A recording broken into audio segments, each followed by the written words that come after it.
नमस्कार मित्रों, आज हम आपको राघव चड्ढा कांड के बारे में बताने वाले हैं और इसका पूरा विश्लेषण करने वाले हैं। आखिर राघव चड्ढा ने अपने पद से इस्तीफा देने से मना क्यों किया?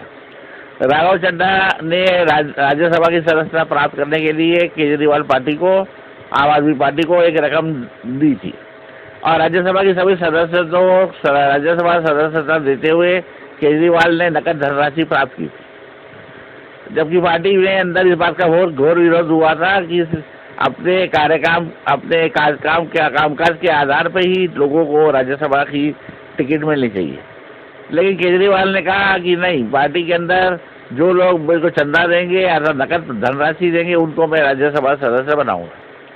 तो भला अगर यदि किसी व्यक्ति के कार्य क्षमता के आधार पर अगर उसको आप टिकट नहीं देंगे और सिर्फ नकद राशि पे ही टिकट देंगे तो वो व्यक्ति बिकाऊ है, और ऐसे बिकाऊ आदमी को अगर आप राज्यसभा की सदस्यता देंगे तो वो आगे जाके कभी भी पलट सकता है।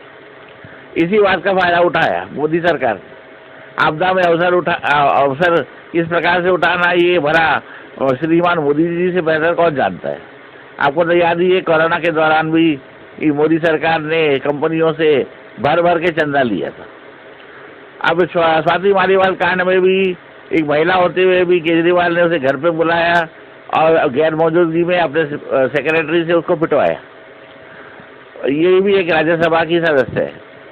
अभी भला ये सभी राज्यसभा सदस्य अपने इंतजार में थे कि कब कोई बगावत करे तो हम उसका साथ दें, और ऐसा अवसर मिल गया राघव चड्ढा को। राघव चड्ढा ने राज्यसभा के सभी सदस्यों को लामबंद कर दिया और केजरीवाल के खिलाफ बगावत कर दी, जो कि एक स्वाभाविक घटना है।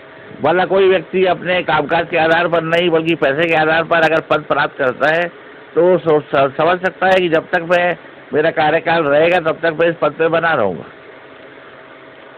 लेकिन ऐसा केजरीवाल ने नहीं होने दिया। केजरीवाल ने अपने सदस्यों को बुलाकर कहा कि जो राज्यसभा के सदस्य हैं जिनसे मेरा बातचीत ठीक नहीं चल रही है वो लोग इस्तीफा दे दें।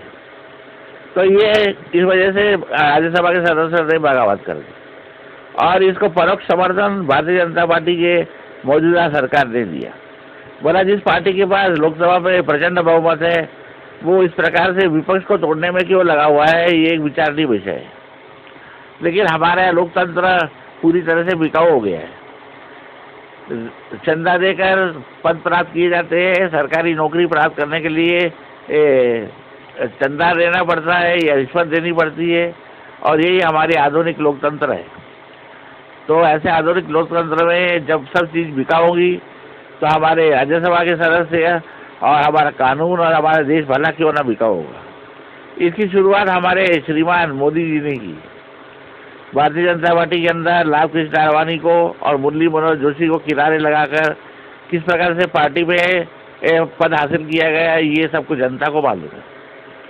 तो अब आज जनता को यह तय करना है कि भारतीय जनता पार्टी के भ्रष्ट सरकार को वोट देना है कि आम आदमी पार्टी के हिटलरशाही करने वाले केजरीवाल का साथ देना। मेरे चैनल को आप लोग लाइक कीजिए और सब्सक्राइब कीजिए। मुझे पूरी उम्मीद है कि आपको मौजूदा घटनाक्रम की पूरी विस्तृत जानकारी मिल गई होगी, और मैं उम्मीद करता हूं कि आप अपने विचार इस पर जरूर लिखेंगे। लाइक करें और सब्सक्राइब करें और अपने फ्रेंड्स को फॉरवर्ड करना ना भूलें।